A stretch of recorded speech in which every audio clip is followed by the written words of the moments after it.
I'm driving through downtown Vancouver, the east side, where people live on the streets.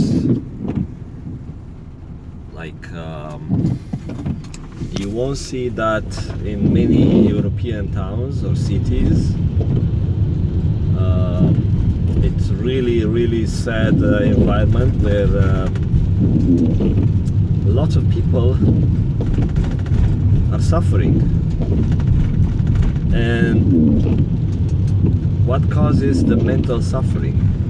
It can be a lot of issues. So people associate mental suffering with mental illness, maybe lack of resources, like not having money, not having a house, a roof. It's true.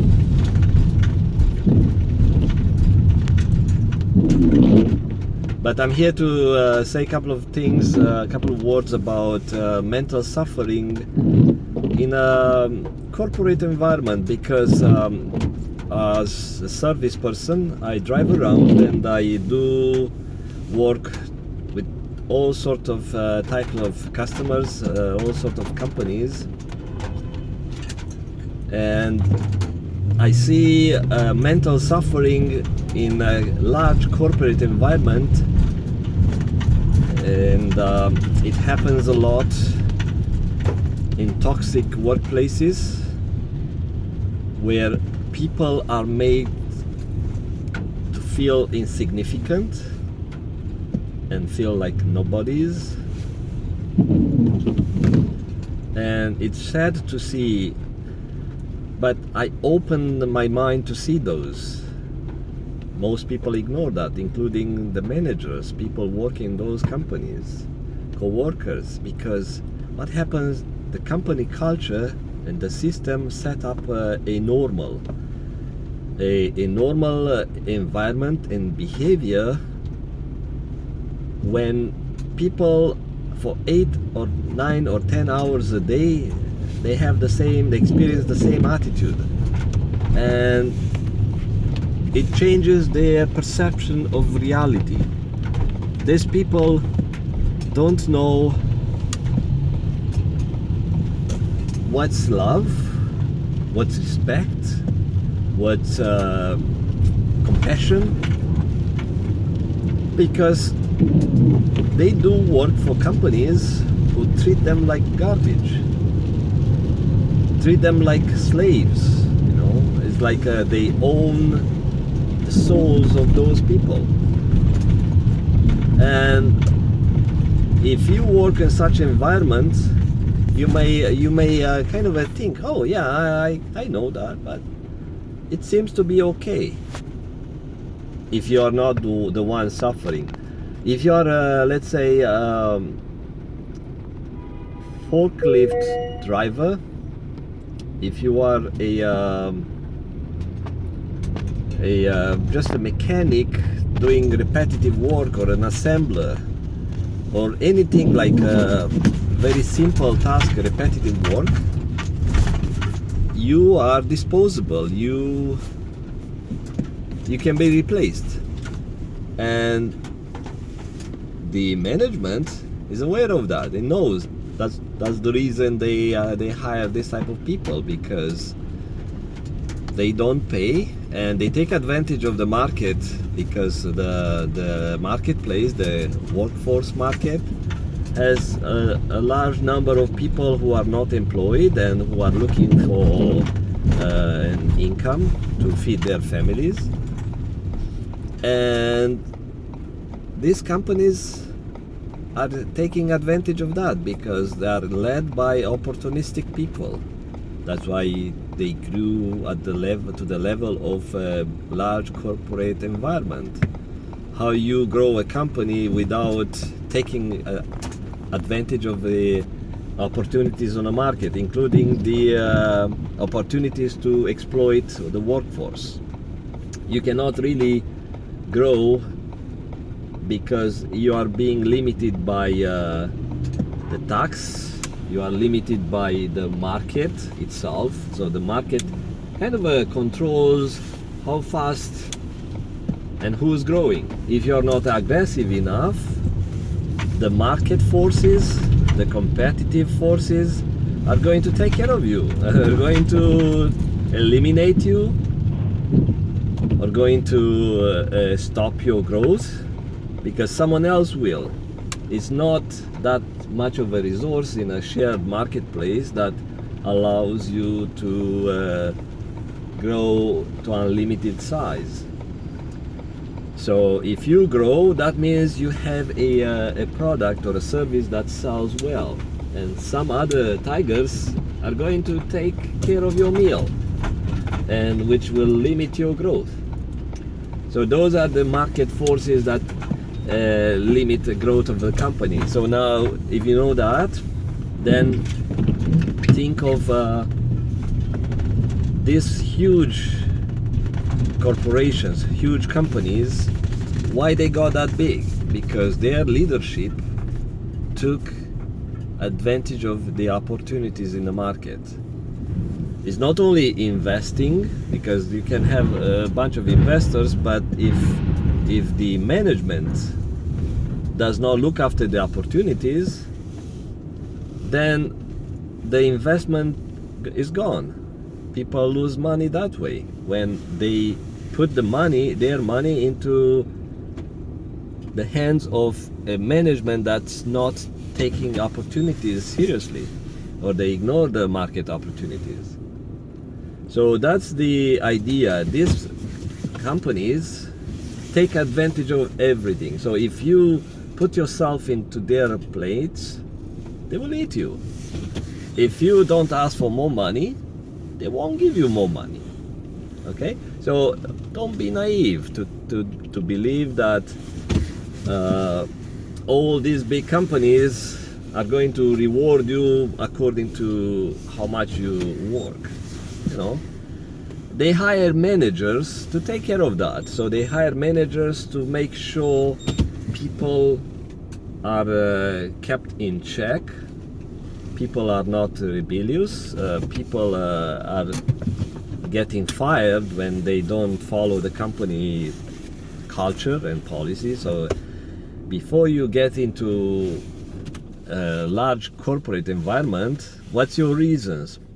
If you want to find a nice, cozy, warm place and hide behind of an office, probably you need some sort of a training and education. And once you get in, then you have a kind of a stable job. Depends of the company. But if you don't have education, you may end up doing some repetitive work, some sort of a labor, and you may not be happy because you get pressure, and your manager who got the job and he wants to maintain the job, or she wants to maintain the job, is not going to care for you, because you know it's survival. In this company, it's survival, you or someone else. And it's a competitive environment even for the supervisors, the managers. If they don't get the quotas and the numbers, they have to go. They are let go. And someone in a sales department or in the management or some investors, I will always ask for more and more. And that pressure goes all the way down to the poor workers who drive the forklift all day long into a freezing environment, outdoor in pissing rain, construction workers. I just drove in the morning. I passed by a few construction sites and cranes, and it was pissing rain, was heavy rain, and the crane was dropping some material down nicely. So they did not put that material down for nobody. If someone is working on the site, taking care of the items, moving, installing, doing stuff. Rain day, sunny day, nasty day, doesn't matter. They have to finish the project because the management made a promise to the customer. You will move in before the Christmas, okay? And if the customer is going by who gives me the best deal, these construction companies or even other industrial facilities, they know the customer has choices. They go around. So it's the marketplace that dictates, you do it faster and more and cheaper.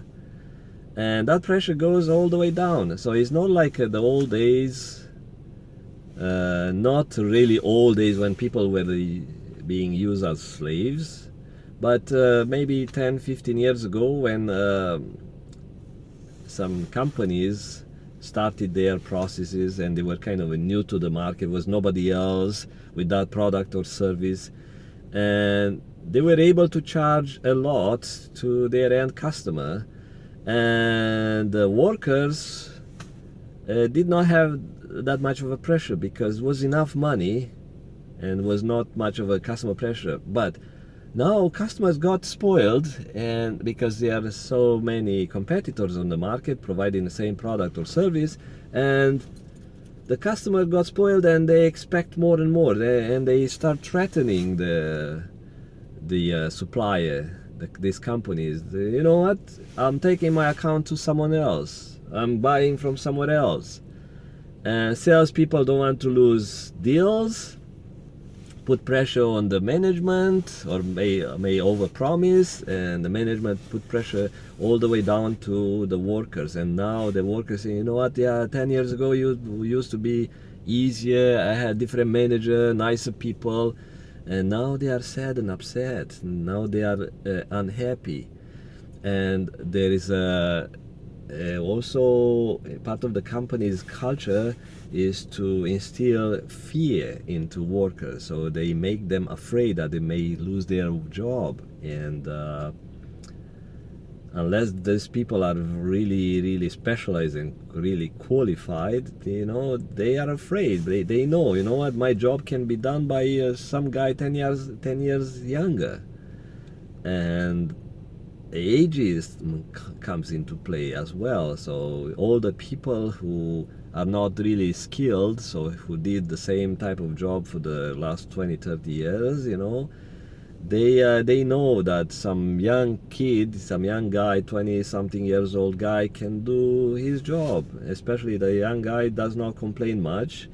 He's not aching of pains and aches, and not requesting medical treatments and medical leave and a higher pay and all sorts of benefits. It's easy replacement. It's like people are afraid that the robots might take their jobs. Yeah, before the robots, the young people are the new robots. You train those quickly if it's a easy job, and you have a robot. And you save money as a company, hiring these cheap young people. And if you are smart enough, you put those savings on the side as investment and invest in robots, if you can use robots like Amazon did, right? And so there is a poisonous environment, and I see people talking about behind the other people's backs, talking to the manager, because I see that, I notice, I open up, I listen, and I see worker going into some manager office and standing right at the door. Doesn't have the balls to go inside the office, or she. I've seen even a woman like that, and gossiping about people. Oh yeah, she didn't do that. You know what? Oh, she's the bitch or something. And I feel, if I were to be that type of manager, I would say, get the hell out of here. I don't want to listen to your crap. Go back to your work and mind your business. Why you need to gossip about your coworker? Why you need to talk about your coworker? If you mind your business, you take care of your stuff. But the thing is, lots of managers, they love to have informants, because they knew that they used to be informants. Lots of them, they got hired into their career because they informed their manager, who were control freaks. They wanted to know everything. And these control freaks, they need an informant as well among the people, because they need to know what happens so they can keep people under their leash, under control. And it's a poisonous environment, a poisonous attitude. And people know, oh, there must be an informant somewhere, so I need to be afraid. Be careful. And they're afraid. They're not working with passion. They do go to work because they have to. It's not a pleasant workplace. But they have no other choices, especially if they work in a small town where there's no much of work to find. You are happy when a McDonald's have an open position and you flip burgers for 8 hours a day in under the stressful work environment for $13-14 an hour. Yeah, so labor and marketplace changed, and there's more pressure on the workers. And without a good training, good skills, good education, and you are being pushed out by people who can take on your tasks. Okay, so if you are okay working this type of environment, yeah, good luck. But if it's not for you, don't sell your soul to such company. Okay, so enjoy your life. Bye bye.